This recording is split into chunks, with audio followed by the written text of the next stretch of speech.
attention. The propaganda's a win, stress feeding on my tension. My countrymen, they love their fiction. Words upon now, it's made with good intentions. Welcome to 1 of 200 Media Politics Podcasting here in Aotearoa. Kia ora, everybody. I'm joined by some wonderful co-hosts. Simone, how are you doing? Kia ora, Kyle. Thank you for asking. Unfortunately, I had the Eternal Sunshine of the Spotless Mind treatment done to me to remove only my knowledge and understanding of news items minutes before we started this. So I can't contribute to anything, but I'm just happy to be here. Look, as long as you still have the capacity to yap, it doesn't matter if it's coherent. No, I'm on like 3 hours of sleep, so no. Okay, great. Make some sounds. It's going to be a good one. Make some sounds. That's fine. That's good. We're ready to go. Philip, you're here as well. I'm here, podcasting at its finest, as already indicated by Carl. Yes, thanks for having me. We're gonna have a delightful time together. Wonderful. I'm decanting this podcast in a glass right now. Yeah, beautiful. 9 a.m. in the morning. It's really hard to, we kicked off our current events later in the year this year to give everyone a little bit of a break. And it's just really hard to keep up with everything without a, fully resourced newsroom of paid journalists who also, in the New Zealand context, can't seem to cover the news, which is a lot of fun for all of us. But yeah, I think we're going to do our best. The counterexample of would it help if there were a fully funded stable of full-time news reporters in New Zealand with the resources to actually investigate stuff. At this point, I don't think it's clear that it would, given what they spend their time writing about and what they seem to completely miss. So who knows, really? Maybe this is the best of all possible worlds. Here are the big three from the government parties that have just seemed to have gone almost completely missed by New Zealand's reporters, because to interrogate them would, one, be to get offside with this current fascist accelerationist government, two, maybe require some actual work, and three is quite worrying. And everyone knows that media audiences in New Zealand don't click on something unless it will make them happy, or if it's a snuff film. So that's all. That's most of what we're seeing in New Zealand news now. Again, to be fair, I'm sure someone can go and find one or two articles or a paragraph in a live feed where they did mention these things, but that's really not the same thing as doing concerted reporting on just some of the absolutely atrocious, maybe, I'm running out of adjectives, things that were said from the podium over the course of the Waitangi celebrations. I think because it's really the only notable thing he said, we'll start with Luxon. And the reason I want to quickly go through these, other than just to bash the media, which I know we all love and respect, is because I feel like this is laying out what the campaign is looking like for 2026. And I haven't seen anything really analyzing it in that way. So Luxon got up, and I think the key thing that he was saying, well, the key line from his speech was, and this also, some of this sounds like it was just written by AI. Article 3 must guarantee equality opportunity. So he's going through, talking about the articles of Te Tiriti. Thanks, man. Good on you. And he said, and while it cannot and should not guarantee equality of outcomes, because frankly, that's socialism. That's a libertarian talking point about Te Tiriti. He's just adopting ACT's point of view as it was a few years ago. Now the ACT is lurched further to the right. And this is after doing the whole rigmarole about block the treaty principles bill, we're not going to have it. But and then David Seymour last year was saying now we're bringing it back, it's going to happen again, we're going to do something. They are still looking to see if they can pull off this, maybe a referendum campaign or something similar. It's either that or they're just going to go full slash and burn and try and do as much damage as possible and see if they can still swing it. But I just thought it was a really interesting thing to stand up at Waitangi and just make this weird little aside, taking a dig at equality of outcomes as being socialism. Yeah, it's kind of interesting because this is a real dumb guy Reddit phrase that gets used a lot, right? This is the kind of language that it comes from. I don't know where this started. Probably some von Mises fuckhead, but the whole distinction between like equality of opportunity and equality of outcome only really makes sense if you just don't understand how anything about sociology or economics or politics, right? And it's something that sounds good to Redditors, but doesn't bear any relation to real life, which is quite concerning for a prime minister, I think, to be He's making going for the use of top this vote. That's what language. he's doing. He's scared of top on his This Top whatever would flank love they're that, on. actually. I'm gonna be real. Top would love that. This is what a pivot to the middle looks like. Yeah, no, I'll leave it to Philip as the resident expert on top. They just don't understand centrism like we do, unfortunately. But yeah, it is interesting. Hey, I didn't know real politicians said that. Like, I don't know, maybe I'm naive, but I feel like that's something that right wing kind of, yeah, annoying talking head libertarian types say, is distinguishing between equality of outcomes and equality of opportunities, because it does, like Simone's saying, like it falls apart under the most like gentle of pushbacks. Like, how do you measure each of those things? Um, I mean, that's not even getting into the sociology or like the structural nature of it. But you can't distinguish between equality of opportunity and equality of outcomes because you don't know if the opportunities were equal without reference to the outcomes. Like, what are you looking at, Luxon? He's in this like mind palace of his own construction, hopefully without intention. I'm sure he just found it on ChatGPT and some past NZI flunky said, "Yep, definitely keep that in." It is exactly the sort of policy where you don't want to measure it. You just want to say, look, we've got equality of opportunity because everyone has access to student loans.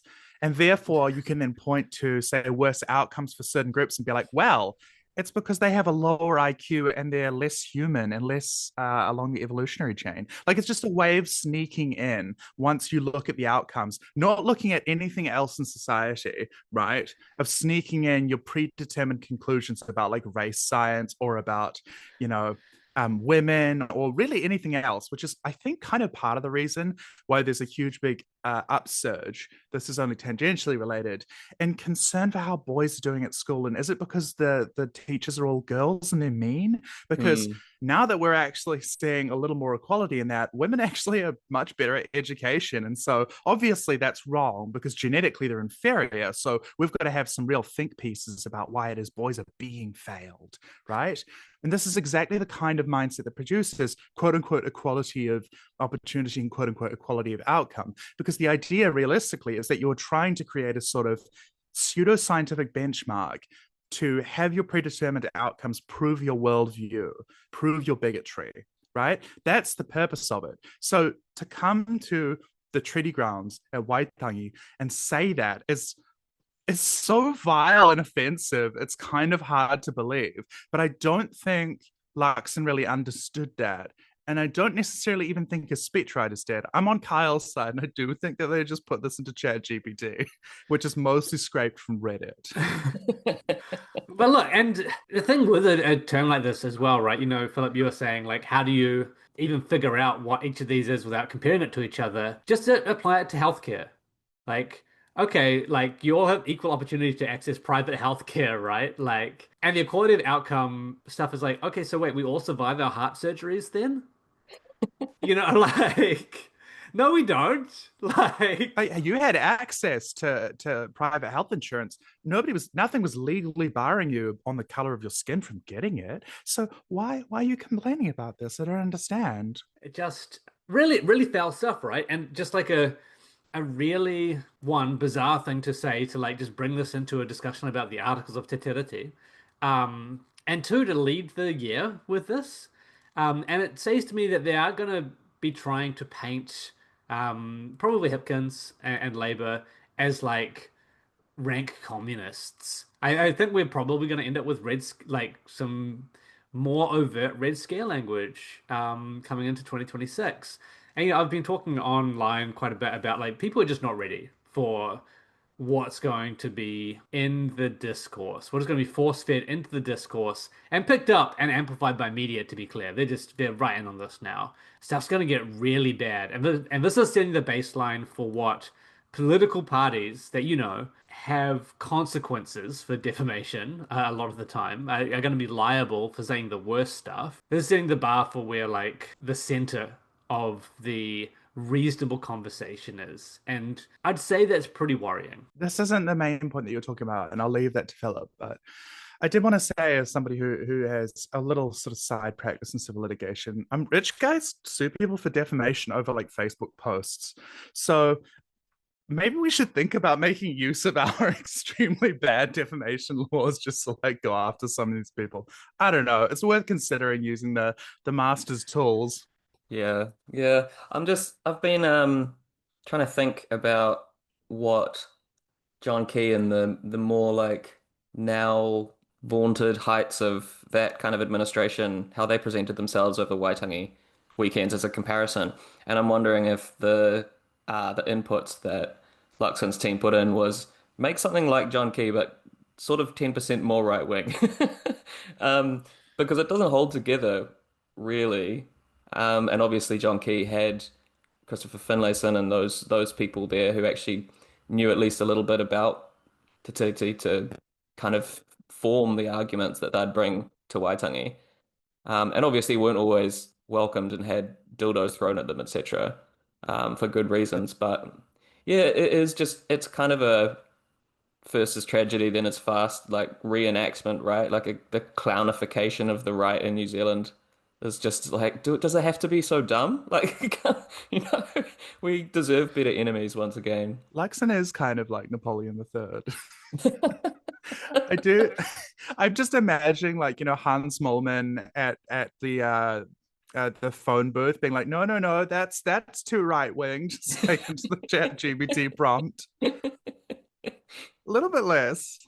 Well, I guess that brings us to the next leader of government political parties. We're going to go with Winston Peters, who did a far more bizarre speech. Again, this part of it hasn't really been picked up by media, who preferred to focus on how his speech was fiery and riled people up, and kind of present him as this like strong populist figure. What are you doing? Like, journalists, what are you doing in this fucking country? Like, how you, anyway, like, we all know they love Winston Peters just for the clicks, not because they are nascent fascists themselves. He stood up and said there's going to be a big event coming, and New Zealand needs to be prepared for it. There's going to be a major global event. It's going to happen soon, and we need to be on the right side of it. And you're just like, what are you Mm, doing? What is happening here? this is the Minister of Defense. Like, people, you should be able to Wait, take. has he picked it up? He's the Minister of Foreign Affairs. Oh, sorry. I mean the Minister of Foreign Affairs. You should be able to take what the Minister of Foreign Affairs says as actually meaning something, right?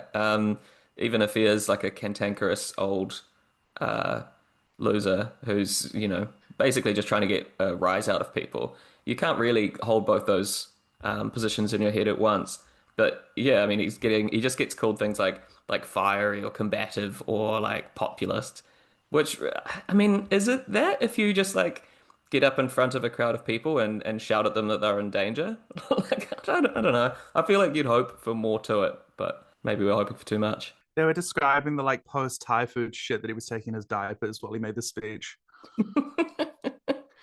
I really like I like the Joe Bidenification of Winston Peters. I really do, because he's like, there was a man, he was corn pop. We said it was World War III, but it wasn't World War III. That was the long car time, and that's it, Jack.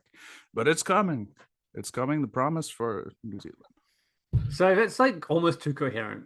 But this is the thing, right? Like this is Who is Winston Peters equivalent to corn pop? He's got to have some kind of look, childhood. we need to be the person in the audience who triggers that for him. But it's just kind of like just absolutely absurd, like there's a big enemy out there or a big thing coming and we have to be prepared and you should trust me. Platform that Peters is setting himself up for at the same time as having come out of like weeks and weeks of vile fascist rhetoric, including using the term globalists last week, which was just duly reprinted by every single media outlet without any investigation of what that could mean, which is Well, it's absurd. And it's talking about the World Health Organization, like basically coming out and being like, "Oh yeah, it's the Jews," like rank anti-Semitism, like just and RNZ, NZME stuff were all like, Winston Peters says it's the globalists. This guy. Maybe we should look at them a bit askance because you can't have globalists running the show. Like, what the fuck are you doing if you're, oh, we're just reporting what is said, is now we're amplifying anti-Semitic tropes in service of a far right. I guess we still call him a populist, just in terms of the way he presents himself, trying to grow his vote share on the basis of bigotry and conspiracy. That's Like the why that entire kind of media apparatus is doing that for him. well, that's why his ambiguous phrasing like that can work, right? If you just talk about an event coming, like Exactly. the Great Replacement Nazis will think it's a racist thing. The like any conspiracy group will go, oh, it's the it's the 6G, it's Bill Gates putting chips in our brains. It's whatever it is this month, right? Which is useful because it keeps the coalition together. But I mean, his coalition, his private coalition of like panicked people. Like the most interesting thing I've seen about New Zealand First in the last few months is that poll that was done on right direction, wrong direction, where the majority of New Zealand First voters and supporters think that the country's going in the wrong direction. You're in government. Like that they don't have to reckon with that fact. In the same way as like deep down the rabbit hole conspiracy theorists can flip from one conspiracy to the next conspiracy with no kind of in between phase where you figure out whether you were wrong or right the last 9 times, you've never failed. You've only been failed by the world. It's this like perfectly smooth-brained coalition that he's formed for himself. And that's like I think that says a lot about who his coalition is. Like to succeed, he needs that to be his watering hole. And like if you think back to when his vote collapsed under Ardern, he was forced into a position over the more like authoritarian aspects of lockdowns that wasn't compatible with that because of his role. And that's obviously shown him that like he needs to be a combative figure against what's happening while also being at the heart of it, right? And this is called a fascist framework building, right? Like, It is. You're always the victim and you're always in power. Like, and there's always something that's a threat.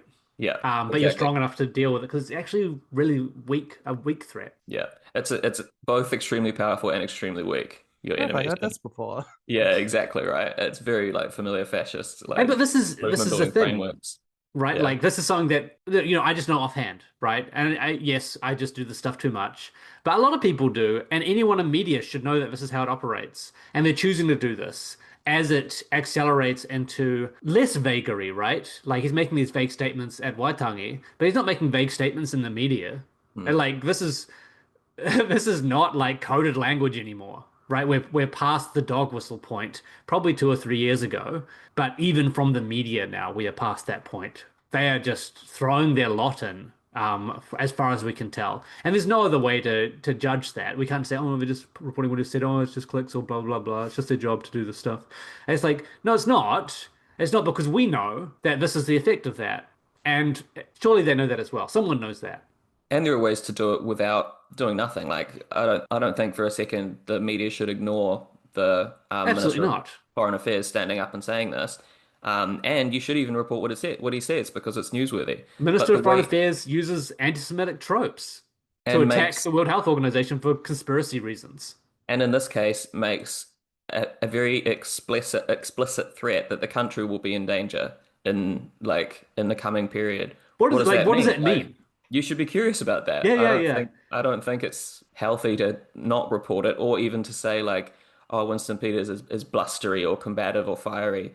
You should go, guys, that was a he is like What does he pointing know? out. He has inside knowledge of a threat to our nation, and I'm going to wait until after the speech and go up to him and say, I need an interview on this right now. Like, should I be finding a safe house? What are you Yeah. talking about here? Is a tsunami coming? Like, you have knowledge that we don't. And Have why they are got you the not earthquake gun aimed informing? at us? Why are you not informing the people of New Zealand of the danger that we're in and like how to take evasive action? But this is like what we're talking about before we started recording, right? In terms of the shot calling of what the media is doing. It's like they are like they do with syndication when they run the CNN stories that are pro-Trump instead of all the ones, well, some of the ones that aren't. They are choosing to amplify the fascist rhetoric and refusing to pick up on the public statements the Minister of Foreign Affairs is making that are actually important for the electorate to know about. Why? Why? Like, who is making the editorial decision? Like, did someone say, what the fuck did Winston Peters just say? I should probably ask him about that. And someone's like, nah, don't. Right? Like, no, no, no, no, no. Oh, don't, no, no, no. We don't. Oh, massive global event coming soon. When could that be? Who cares? Look, he's just a minister of foreign affairs. He's just The a minister of readers, foreign affairs. He's our just deputy readers, prime minister. our readers don't want to know about that, Kyle. There's no legitimate public interest in a massive global incoming event that will put our country in danger. Let me just quickly check the front page of RNZ. Stanley Waipori's murderer, Ashley Arnott, remains behind bars after parole hearing, and there's a race to remove sewage before it goes septic. Kyle, we need these to be the top of the Oh, things. so that second one is commentary about the government, right? Whoa, whoa, whoa, whoa! Whoa, Slow whoa, down. whoa. Absolutely not. Listen, Jack. It's not 6G. When we were young, it was the summer. We went to the forest. There was a magazine that said, "There's Planet X, Nibiru. It only comes once every 10,000 years. It comes around. Michael Jackson is giving us the vaccines." That's what they said. They gave it autism. Who is this? It's like it's got so many different facets now. It's like Biden with some Trump overtones, but like channeling RFK Jr. If no, listen, they used to have these when I was a kid. That is what it was, right? It was the lizard people, Planet X, Nibiru. Michael Jackson had clones and test tubes, Still and does. the vaccines caused autism. I don't know what all this newfangled stuff is about, like 5G and 6G. Frankly, I don't believe it. I think that that's the real conspiracy. Okay, they don't want us to remember what it was. The Okay, good what it used old, to be. good No, old Kyle, honest. Kyle, I don't know if you know this, but talking about globalists is not anti-Semitic, actually, according to the IHRA definition. It's when a Palestinian person has a microphone I thought it was when they got genocided, and we or talked has about it. exists in a space, like in a public space, or gets invited to a book festival. Right. That's Anything, really. anti-Semitism. Also, when people get gunned down by unrelatedly ISIS, and then Israel, even though none of those people are Israeli, like comes to visit that completely different country, and you are not allowed to protest, and all those protesters will be locked up for protesting an Israeli minister Because of coming. anti-Semitism. That's anti-Semitism. Yeah, yeah, yeah. Yeah, If someone yeah. does a genocide and then gets a friendly invitation from your leaders, and you're like, I don't like that, that's anti-Semitism. Yeah, yeah. Yeah, But yeah, globalists, no, no. Quote unquote Rothschilds and the Epstein files, like, no, no, no. That's okay. yeah, yeah. Not talking about anything else, of course, from them. So I think with Did you the hear me Russian? with the oh yeah, that's so funny. I think with the Winston Peters stuff, like what's telling is over the last couple of weeks has been what the media response to him is. Like he's always going to do the same thing around election time, right? But the way that it is being engaged with by whatever you want to call the poll media bubble in this country is, I think, incredibly indicative of what we're going to be seeing in this really long, drawn out campaign. The last guy, everyone's fave, Philip's fave, David Seymour, got up at Waitangi and said that Maori have benefited from colonialism. And again, media have just not picked this up. They've not interrogated that at all. It's actually fucking foul that the deputy prime minister currently, who was trying to push this incredibly divisive anti-Maori treaty principles bill, has done a whole range of other anti-Te Tiriti stuff, anti-Maori stuff, has just been spewing some of the most racist, vile rhetoric over the last 3 years in particular, gets up and says colonization was good actually. And it just gets ignored by the media. Like what just I don't know, what do you do with that? But again, indicative I think of the direction that the ACT Party is going to be heading for the upcoming year. Yeah, I did think. I know that there's like guest protocol for people who show up to Waitangi, but I am surprised that he's still alive after that. I think they kind of missed a trick in taking care of him once and for all. That's a grave insult. Why would you say that? It's just provocative for the purpose of being provocative to shore up your base, to like I think even to frame it in horse racing terms is kind of insulting to everybody, right? Because this kind of rhetoric, it really does damage how ordinary people think of things in the country, because ACT is a legitimate political party. And so if the news is reporting this kind of legitimizes that kind of framework, and they're intending to, get at the older people through that, and then through the children is through the kind of education where they've essentially scrapped any kind of understanding of New Zealand history that isn't how it was in 1955, right? Much to the furor of and the chagrin of New Zealand's history teachers, who are quite upset about the curriculum changes because it's a series of lies. Yeah, I mean, even to take it on its own terms, like he said this before, this isn't the first time he's said that colonization was good for Maori and good for the country, despite having some negatives, or however he very like politely talks about like horrific and like ongoing human rights crises. And wars, just actual wars Yeah. where they killed a lot of people. Mm, like, thousands of dead innocent people. So I'm not sure you'd refer to anything else as Yeah, I that, but I guess think we came in and tried to do a genocide. it had some negatives, but like the way that he is, I don't like to use the phrase allowed to, because that sort of implies that there's a passive element to it. But I think like it goes to something deeper in the national psyche in colonized countries like New Zealand, where like we don't fully on like we're not properly educated about the process of colonization and what that is. And also, if on a more analytical level, we don't distinguish between things like colonization and the passage of time, because like colonization is a specific process with a definition, and some things are part of colonization and some things aren't. And it sounds basic to say, but never heard David Seymour imply that he understands the distinction between colonization and, for example, like being able to trade. Like, can you point to a country that hasn't like had technological innovations over the last few hundred years, David? Like, what are you talking about? But I think probably there's a large sector of the New Zealand population who also doesn't like distinguish between that slippage. And partly, I mean, they're wrong and it's racist and horrific, but I think there needs to be some broad-sided attack on that ignorance from the left in a way that like there hasn't been really. We've done, I say we, like there have been efforts around things like treaty education and increasing understanding around like the New Zealand wars, and the recent improvements to like the history education, history curriculum, as Simone was alluding to, have made a massive difference. And like understanding to our Māori definitely helps with that stuff. But also, I think just on a more like, I don't know, pragmatic level, there has to be some way to point out that colonization isn't like open brackets everything that happened since the whites got here. Like that's not how colonization should be understood.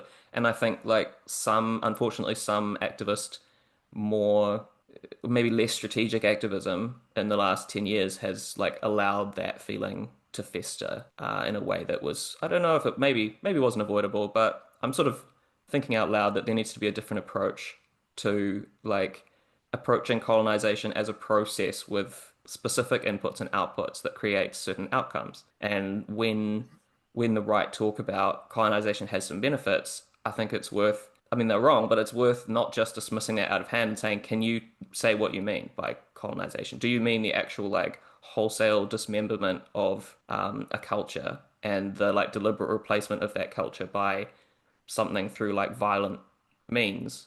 Or are The you Great talking about, Replacement? yeah, I mean, are you talking about cell phones, right? Like, what are we talking about here? And can you like look around the world? New Zealand isn't the only country with a horrific history of colonization.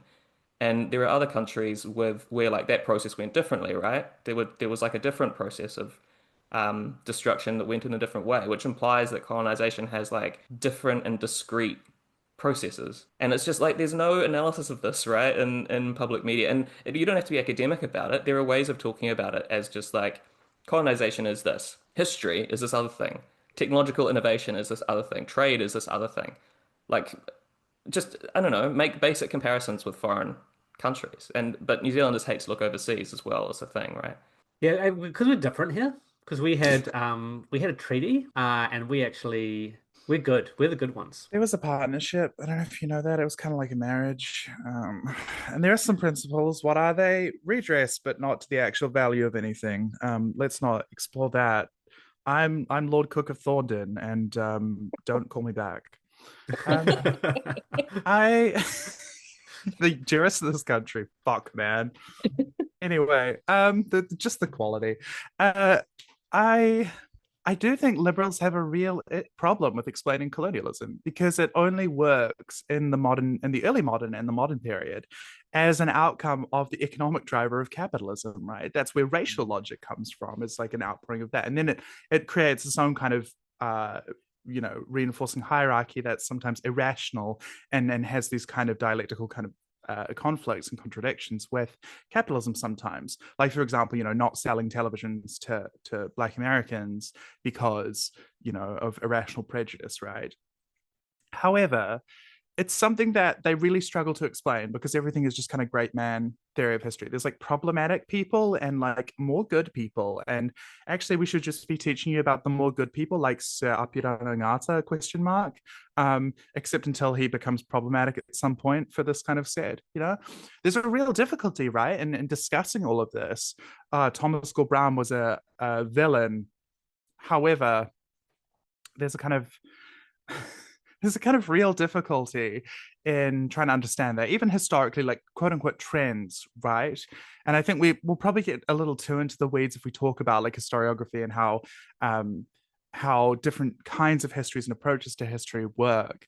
But it is a real issue if you don't understand that colonialism has those drivers and has like is part of an overall kind of economic globalizing effect that comes from the 17th century onwards, roughly, and the development of this economic system as it spreads, right? You can't talk about colonization in Gisborne without talking about it as being the result of financier bank colonialism, whereas in Wellington, you have the New Zealand Company, and this is, yes, that, but also oftentimes kind of land-based theft, right? Like that's how it operates. And that comes out of dispossessed people in England and also a whole lot of fraudsters and hucksters like William Gibbon Wakefield.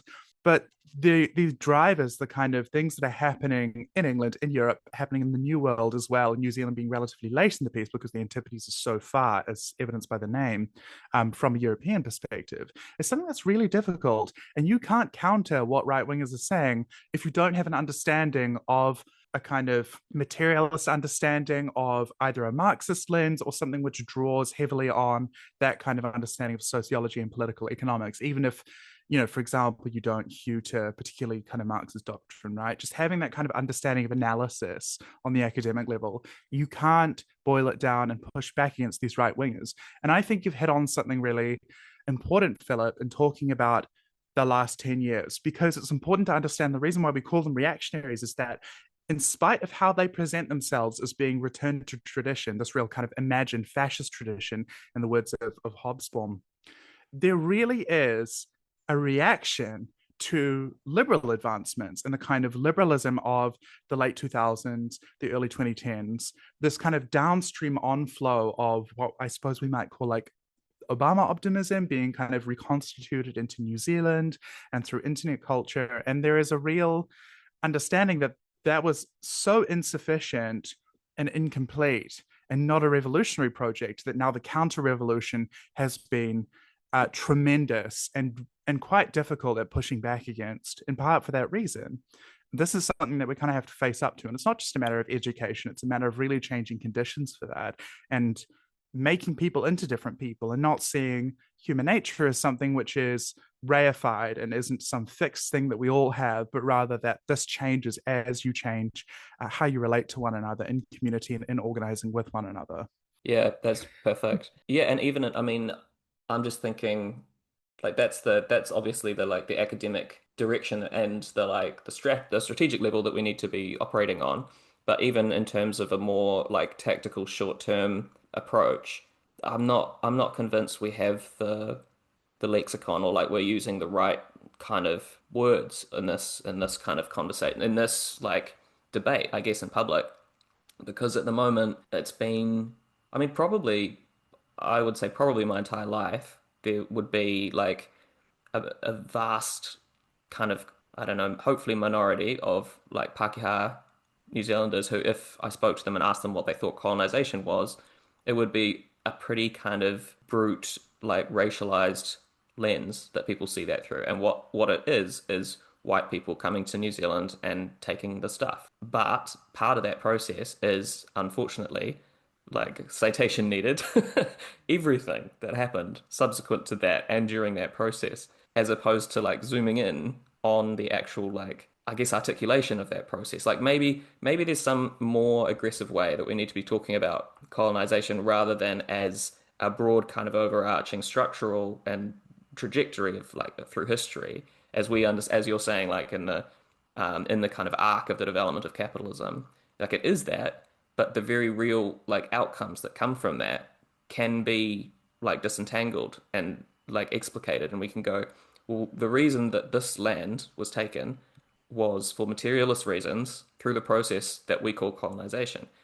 Whereas, like, the reason that this development happened was through a relationship, a community that developed, sure, as part of like the trajectory of colonization, but not entirely as a consequence of that. Like, it's complicated, right? This is the thing. We don't have the sound bites that the right do for this project. If people say, this is technology, I mean, I think Dash has put it, PMAX, sorry, has put it pretty well, which is you are conflating colonization with trade and technological advancement. These things sometimes come together. But if you want to say, oh, well, it gave us the railways, you're like, okay, well, what happened to those? They've been torn up because they're no longer useful for capital, right?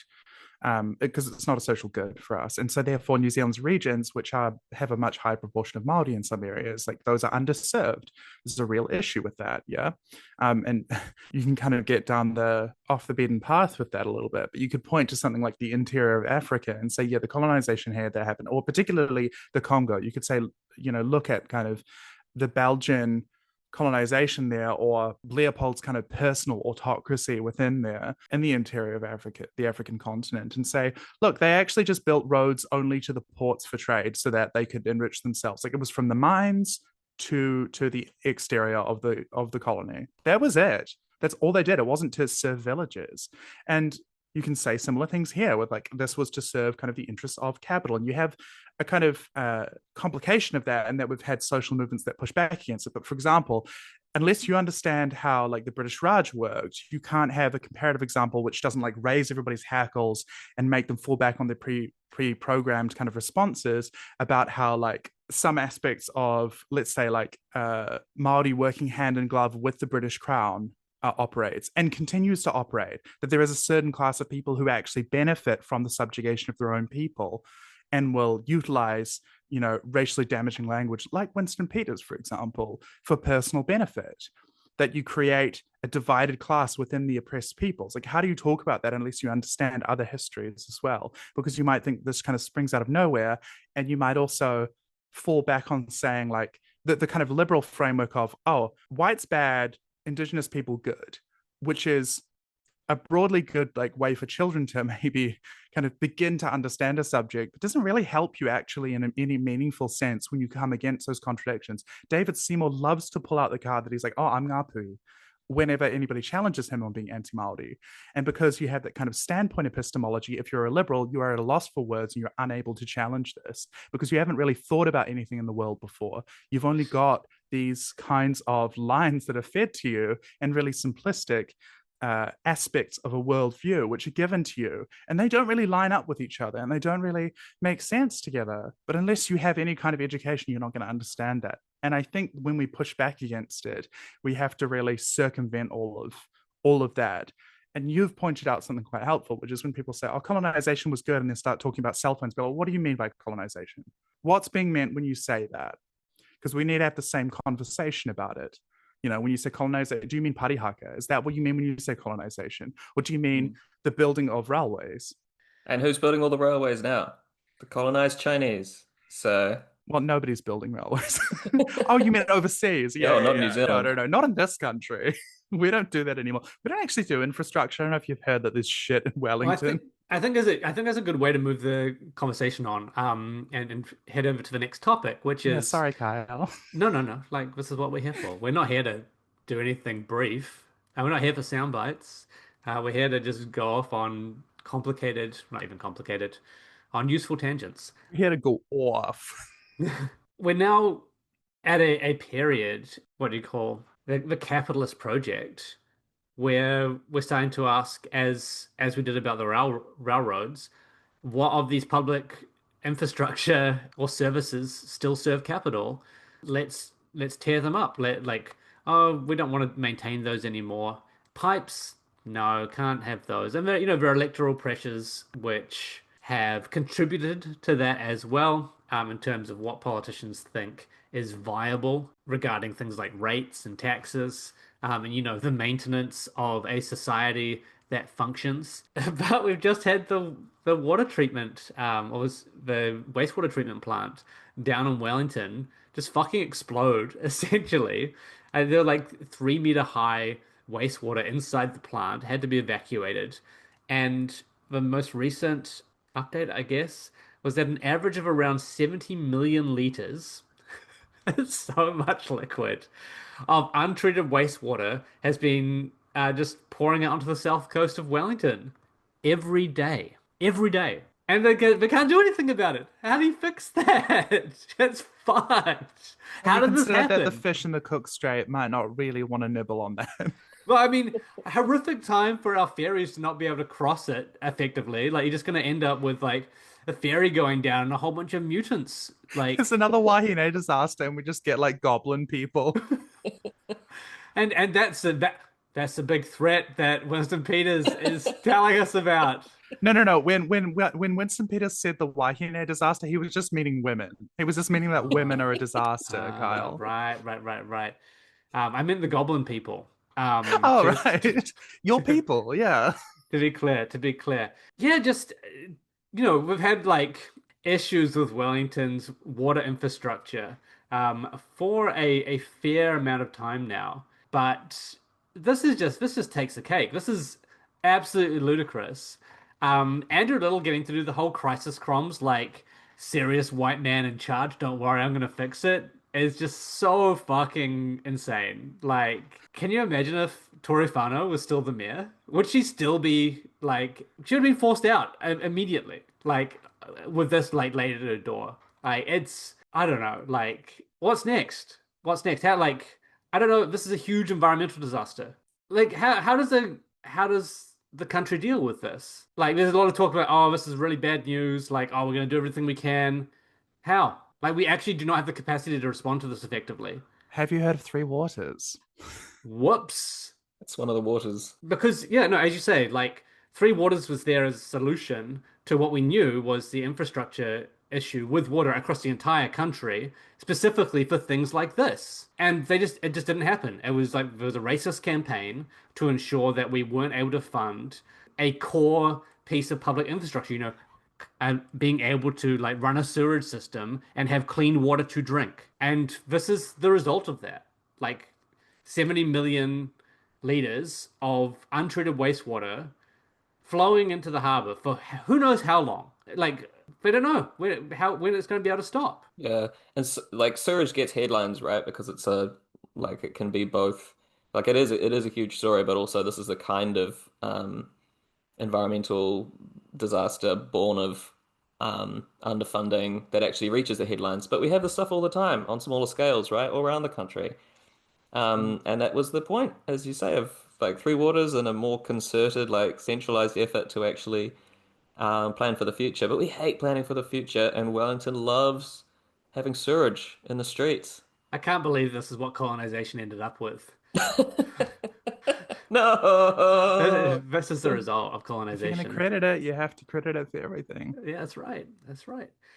But like, what's next, essentially? Like, Mm. what piece of infrastructure just falls over next? We've had ferries issues basically since the day that Nicola Willis sent a text to sent a text to the shipyard to cancel the new ferry upgrade. We've had like multiple ferry strandings and cancellations. There's water issues across the country. There have been like the other big news. We talked about it last week. More slips, and it's not some that are leading tragically to fatalities due to a combination of horrific weather, bad luck, and 20 years worth of people ignoring the warnings and refusing to do anything about it. When the Mount Maunganui slip gets reviewed, if they ever get to it, it's going to be shown that it was a public governance failure. Like it just is. Like and then you've got like major roads, major highways being shut because of slips as well. Like, and the country can actually not keep up, Mm. and it's getting covered because it's a nightmare. Like, this is stuff that you can't not cover, but there's no, I don't know what the outcome is because there's Ultimately, no I think government willing to like say, oh yeah, we're going to spend money to fucking fix this. the only infrastructure which they need, meaning transnational capital, is airports and helipads. The roads that are like within Auckland and maybe some like from the airport in Wellington to Parliament, but otherwise, I mean, not really, And who needs? I mean, what could it cost, Michael? One South Island, like, you know, um, it's Queenstown. We need Queenstown. Just the roads like inside Queenstown, not really anything else because they don't drive. Even roads, even though that's national's big thing, is look at these roads of national significance, which of course they've named it that. I do think ultimately when that becomes too pricey and we say, you know, that there just isn't money in the books for it anymore, that will fall by the wayside as well. Everything is sold, everything is being ripped up. I do think that the solution to it that will be sold might well be just having a huge amount of toll roads, privately owned roads, things that are public-private partnerships, Yeah. not just for building these roads, but for maintaining them and consistently having that.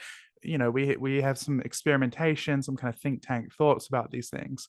But I do think almost anything that's not going to be consistently used by people who are not, the CEO of big transnational companies or, people who work at KPMG or something will be, and helipads from somebody's place in Herne Bay to Auckland CBD, it's just going to be fallen by the wayside, and there will be an effort to essentially kind of pull more of the copper wiring out of the country.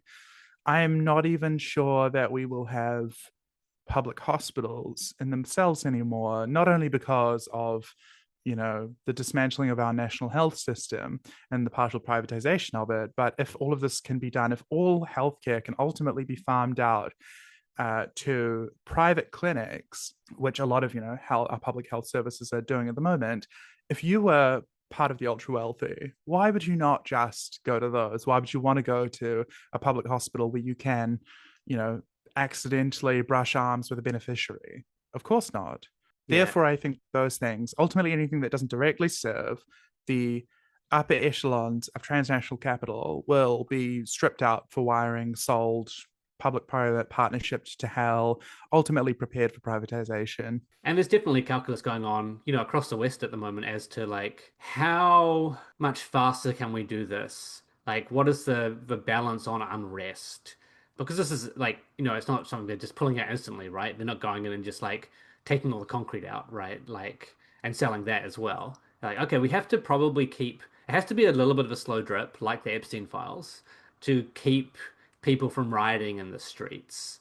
But in a country like New Zealand, even doing that, given like in some places, like 100-year deficit in infrastructure maintenance, means a whole city falls over, or like a town could just disappear because it's unlivable, right? Like, and I do think people need to understand that we are in a lot of places in this country literally one disaster away from having to like move and rehouse 10,000 people. Well, especially with the added frequency of disasters, Exactly. because of climate change and, accelerating the actual damage that each of those disasters do discreetly, by refusing to fund disaster management or like prepare for any of those things. And I don't just mean a fund that Labour puts together to be like, here's some money on hand for the next disaster. But there's like, as we've talked about since we started this podcast, and I think I went on a rant before the last election about, there's like hundreds of billions of dollars of deficit in so many just like big public projects without even getting into the complexities of like how much we've underfunded things like health on a structural level, but just like getting things up to scratch. We were ASB Bank, conservatively was talking about a $200 billion infrastructure deficit and a further 1 trillion required over the next, I think it was 30 years. And they would take public-private partnerships. If we wanted an actual like state led infrastructure program, we're probably talking double that realistically in terms of like population growth, accounting for climate change problems, mitigation and preparation and sea walls and all these things that you have to do ahead of time, like not on the day, but to prevent billions of dollars worth of damage that's going to happen. And no political party's taken that seriously. Like, no one's put forward a program to say these are the requirements in just like a social democratic sense, right? Like, these are the requirements that a sensible country should be thinking about for the next 10 years. And this is a budget to cover those things. And this is how we're going to do it. And like zero parties have even mentioned that kind of thing. Yeah. That's seen as utopian thinking.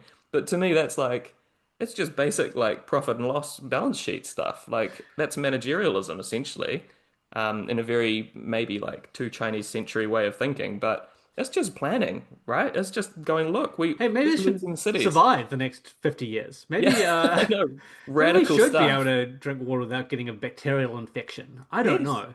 literally. And Um, then every time this happens, it just highlights that loss to me. Like we don't have anyone with that yeah. kind of foresight. Is it even foresight? Common sense, I would say. Like it's just going, look, this is what's being That kind of damaged. centrism. It's literally centrism, right? Now, our fresh spring water is actually for the Coca-Cola company. It's not really for human consumption. We just like to give it to them for free as well, by the way. This is the thing, right? And not, I know we don't, and on this podcast, we don't like to take a swing at the opposition, the left-wing parties, because that does the job of the right Yeah, I'm for a Labour them. stan. And Or we a new really need to be Simone. unified behind Hipkins, because otherwise our fault when he loses, inevitably, for causing discord. What we need to do is But an entryism whereby we get into the Labour Party and then we attach puppet strings to why Chris has no one thought Hipkins, of this? who was an extremely charismatic avatar for the workers' movement, and therefore it's got to be Chris Hipkins, but we're gonna like puppet him. We're gonna Yeah, yeah, tie that's so nylon clever. string around his wrists. That's so Yeah, clever. I wish we could. Because then, he might do something such as go, wow, these unemployment numbers are fucked. You know how we could employ a whole bunch of people? You know how we could actually turn this into something useful at the election in particular, but also for this country for the next 50 years? How about a huge public works program where we get all these unemployed and underemployed people and offer them gainful employment to build back New Zealand's infrastructure as quickly as fucking possible? Oh, wow, Yeah. that's really fucking easy. I don't know why we're not allowed to talk about global warming anymore. We're just not allowed to talk about the fact that we have to think that all these disasters are unconnected. You're not really allowed to talk about the kind of overall. Look, Stuff already apologized for that, and frankly, they were apologizing for all of us when they did that. And why would we need to talk about it again? Yeah, I don't know if you know this, but it was actually local iwi for some reason. It's not global warming. It's not global capital that is causing a slow ecocide and making this planet uninhabitable for human beings. It's really just like, I don't know, people who are sort of living there with tangata whenua Yeah, yeah. for some reason, It's question because mark. it's because they cause division and That's right. it stops things happening. Yeah. It's Bad such word. it's such an obvious kind of deflection that it's astonishing that anybody has fallen for something like that. Like what, even if you got those talking points for, whatever your face group AI group is, why would you not stop and be like, well, hold on, this is a little pat. Like this is a little obvious. What does it take to break you people out of this psychosis about it? Well, this is the thing, right? There's a whole apparatus now, and we referred to this back with the way that media have covered the Waitangi speeches, right?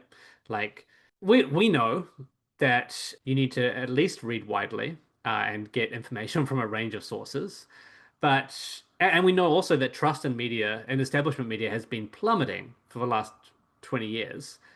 But there are still a lot of people who treat it as an authority, right? Like who treat politicians as an authority. They're like, why would they hurt us? Like, I voted for them. Why would they do that? And media there to reinforce that. That's what the information system is. Like, a lot of liberal adjacent people, and even a little leftists and etc., really, really keen to do this thing like, oh, people are voting against their interests. Oh, it's the voters' fault. Why aren't they?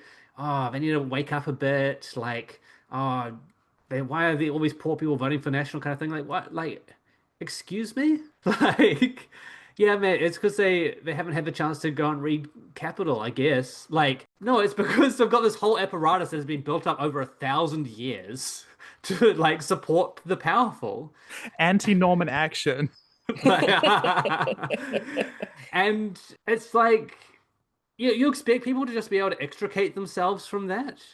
Like, fucking give them something. Like, this is one of the things, right? Like, Winston Peters or like David Seymour, etc. They're like, oh yeah, there's big events coming. Oh, these immigrants are taking your jobs. Oh, not Maori again, stealing the money from hardworking New Zealanders. Uh, Hipkins or whoever could turn around to like even to some of these conspiracy people who we say like they're living in a different reality now and be like, you know what? A lot of those people are really struggling financially, like economically. One of our policies is going to be like, we give you $2,000. And they're going to be like, you know what? That's actually more in my interests than trying to block this 5G thing right now. You can be like, hey, you know what? Winston Peters really benefits from the 65 plus crowd voting for him. You know what we're going to do? We're going to steal the gold card. Fuck you, Winston Peters. It's the Hipkins card now. And it's better. You know, like actually actively attack the strength of the populism and the direct political communication that these fascists are trying to weaponize because they are latching onto stuff and twisting it into something worse. But it's still just people need things. Give them things. It's easy. It is really easy. Just give them a fucking electoral bribe. Do you actually want to win? Like, bribe them. Bribe them. I don't care. Like, gonna call it an election bribe. Yeah, we are. Like, or just like on what are you talking about? It's Bribe? tax People and are really spin, it's bribery, it's everything that you don't want to hear, Kyle. That's the real problem with this loony left. New Zealand used to be number one in the anti-corruption index, but recently, because of Chris Hipkins, that's been dropping. They're calling it, that's going to be the Chris card. We're calling it the Chris card. We're taking the money from Dominic Bowden. It's very unfair. We're going to give it to you. We're going to give it to I don't call them the old. I say you're very young at heart. That's what I think. But it just seems, yeah, I don't know. I don't know what these people are up to. They want to lose. They're losers. They're losers and they want to lose. And they're not properly identifying what people actually want, right? Like Labour goes, why aren't these people voting for us? Oh, the Winston Peters is getting a lot of leverage in the media for being a Nazi, for using anti-Semitism as a wedge. Oh, David Seymour is really sticking it to Maori. That's why their polling is going up. Quick, we've got to move that way. And rather than going like, what are the like baseline economic or social or public infrastructure factors that are creating an environment where people glom onto these things out of fear for their futures. Like, And I mean, yeah, exactly. And unemployment just went up. So you go, that's what, 0.2% of the population, let's just say, if you're the Labour Party, you say, great, that's 100,000 people. That's going to be the workforce in the Ministry of Works. And over the next 10 years, we're going to fix all this failing infrastructure. And then every day you release a press release saying the reason there is shit in your water in Wellington is because National refuses to follow our plan of the Ministry of Works to fix the infrastructure deficit that has and give you a accumulated job. over 30 years. And if you want a well-paying job to fix this thing and you want to live in a country without shit in the water, vote for us. If you love shit in the water and you love low-paying jobs and high unemployment, keep voting for National. The Blue-Brown Coalition. Finally. Finally, some good news as well. Let's wrap it on a piece of good news. They were able to block the fast track for Taranaki seabed mining. Huge win, huge win because that's been like what Shane Jones and others have been kind of trying to pin some of their extractive hopes on, right? These like just wildly destructive kind of extractive industries that, as always in this country, completely privatize the profits. It's just like we're going to take, what is it, 50 million tons of seabed a year out of the country. And you're not really going to get any royalties either. And they try to put it through the fast track to get this across the line. And it got declined. Fuck you, Trans-Tasman Resources. Yeah, it's pretty disastrous. And it is always amazing that we somehow manage to get such bad deals for these through these extractive Almost pipelines. like that's the point. Yeah. It is wild. But yeah, awesome. Like win for local communities, obviously. Good to see people from the Māori Party and the Greens celebrating straight away. Yep. And just publicly saying like, yeah, the community was right to stand up and fight it. And good for them. And it took ages, obviously. Fight's never over, but great. Good for them. Yeah, I mean, it can be blocked on the fast track and still like just Mm. happen, right? Yeah.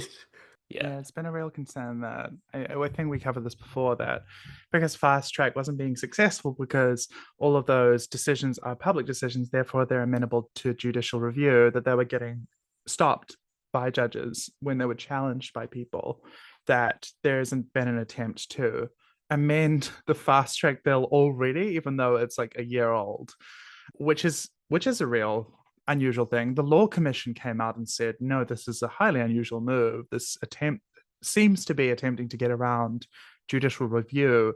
That's not what the executive is supposed to do or supposed to be for.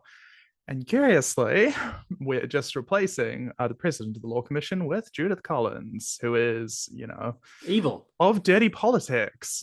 Do people not remember that? I don't know why a whole lot of lawyers haven't spoken up about this, but Yeah. we'll see. We say the fight's never over as well. And I think this is a draft decision, and the chief executive of the Mineral Council, Joseph Vidal, has come out to say like, oh, I think the case can win still. Like they like always have a way to get in someone's pocket. What's been really, again, thanks New Zealand media, you pieces of shit, when this was starting to like flow through a couple of weeks ago, I think it was Newsroom. Was they just giving a column to Joseph Vidal to be like, oh, this is why extractive industries are good, actually?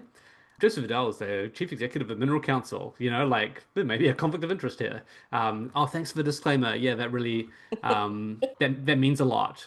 Like that certainly doesn't that certainly undermines what she's doing in a PR role just by having a little byline there explaining that her job is at the forefront of the extractive industry. Like it's and I think, if I'm not going to say when just yet, but if the National Coalition is in again at the end of the year, they're just going to brute force this stuff. Like it doesn't matter. It genuinely doesn't matter about the fast track legislation, and if it's been blocked in a draft review or fully. They'll just be like, we rewrote new legislation. The Taranaki seabed is actually a special economic zone now. And the profits of that go directly to Christopher Luxon. Pay him $1 billion to join in on the board of extraction, and you can have a part. Iwi were offered and they turned it down. So really, it's their own fault.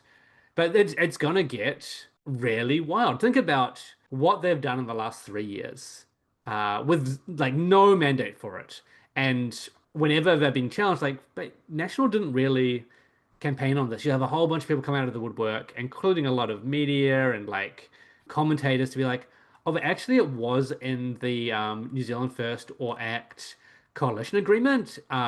See here, line 106. They said that was actually something that they were required to do. Just part of the coalition agreement. National can't help it. So they did have a mandate because actually New Zealand First campaigned on that. So they had a mandate for it. That's just how MMP works.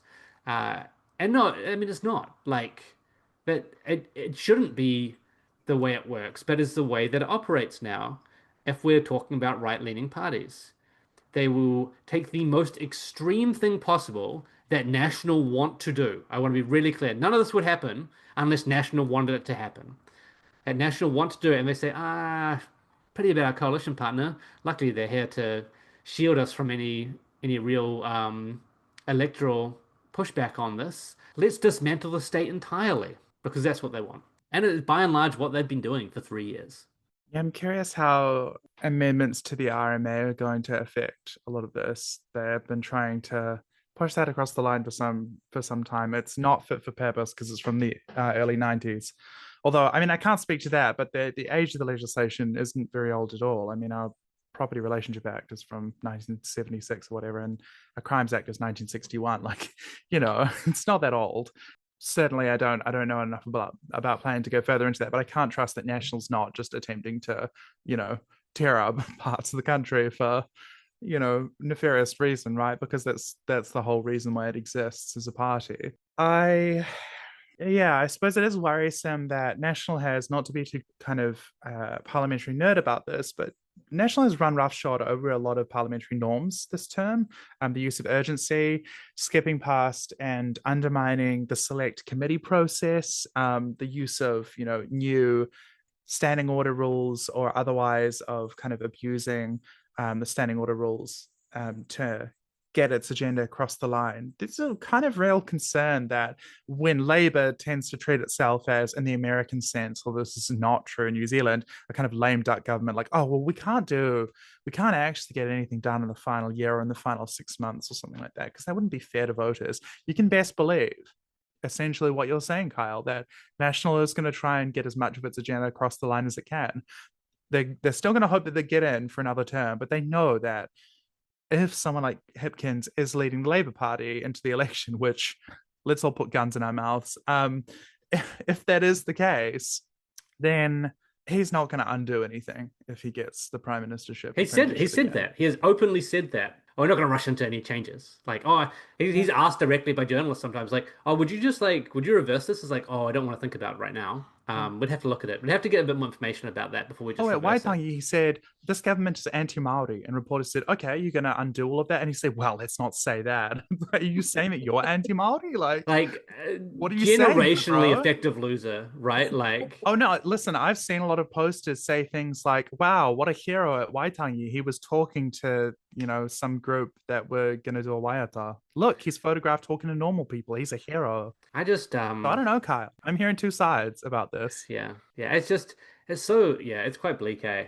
And we're saying like National are going to be running it close. They're also putting through voter suppression bills, like overtly, yes. Just like, hey, we're going to actually make it harder to vote, specifically for poor people or people who are like moving around, and young people as well, and young people too. Yeah. Those electorates that definitely vote right wing. We're going to make it harder for them. Yeah. And there's a real disconnect with people who think, oh, well, voting's on a Saturday. That's not a working day. And you ask them, do you ever go to a cafe on a Saturday morning? Who do you think is staffing that? The AI. The AI.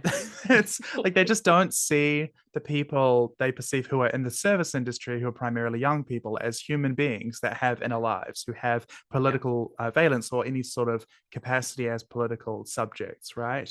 This is something that's a real problem and a disconnect. And as you say, National has engaged in essentially kind of it's not electoral fraud because they're changing the law, but so it's legal. So what you're saying is it's legal, measures. So that's okay. Oh, but everything they're doing is legal, mate. That's why we're not a corrupt country. So it's legal. So there's nothing we can't actually do anything I think it's pretty legal in the words legal, of... I'd say maybe it's unethical, but it is legal. Oh, wow, clever. They're clever chooks. Yeah, but democratic suppression, seemingly limited pushback. You would think you would need to start your kind of get out the vote methods now in order to, if you were Labour and you have your infrastructure, your electoral infrastructure, to try to, before your actual campaign on policy, assist people with getting signed up to vote, because there's a real issue with that now that we can't do it at the polls, right? Yeah. And I'm a professional and I'm educated. I've done that before. Like, I've had to be like, oh shit, I moved house and I've left this stuff by the wayside and got really ADHD about it, and then just shown up and be like, okay, yeah, let's get this sorted. I'm just imagining someone asking Chipkins, like, so would you reverse these anti-democratic laws that National put in? Oh, well, I'll have to look at it because I'm not actually sure how many votes is actually suppressing. And I want to check that first before committing to reversing it. So it's something we might look at in government, but we're not going into the election campaign to increase the democratic mandate of the people of New Zealand. No. Well, saying just like, Napoleon III is a real autocrat. And they're like, okay, so are you going to start a new republic? Oh, God, no. Let's not go crazy. Let's not go crazy. Well, Kyle sounded suspiciously authentic there. Are you running to be the next leader of the Labour Party?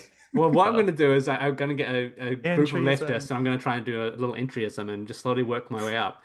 How's that going, by the way? I really want an update. I don't care. I don't know. Yeah, I think the thing is like, no, I'm not going to get into a conversation about that. Okay, hey, thanks for joining me, everyone. That's another week of 1 or 200. Thank you, Simone, for making it here on this beautiful Saturday morning. Kyle, it's been a real pleasure in my life. Fantastic. And thank you, Philip, as well, for popping along to talk current events with us. Thanks for tolerating our digressions. Have a happy week, everyone. Yeah, thank you to our audience for doing that. Like, share, subscribe. I'm going to drop a link in the description, if I remember, to our weekly newsletter where we try and round up. We often refer to, like, there are some good stories out there being done by some journalists who actually know how to investigate stuff.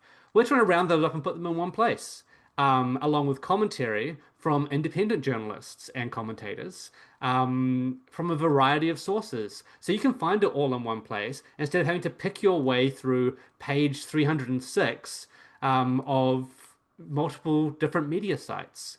The other thing we're trying to work through on there is to get up an effective gig guide for activations, petitions, protests, etc. So you have prior warning that these are happening if you want to show up and show your support, or the opposite of your support for something that the government is doing.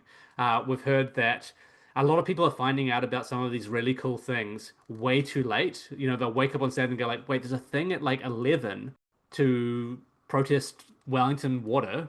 Why have I not heard about this earlier? And it's because you didn't follow this particular Instagram page, So we're trying to get that all in one place. I'll drop the link to the page that we're going to be putting all our newsletters on in the description. Bookmark it. Check it every Saturday morning. And hopefully we're getting a few weeks ahead on when those events are happening so that you can plan your schedule for democratic involvement with what's happening in this country. Otherwise, we've got another episode coming in the midweek, so keep an ear out for that one, and we'll catch you for current events next weekend. See you then. If artificers are, then I'm living a pointless life, but learning all your lessons. Fucking politics, there's no distinction. The road's upon now.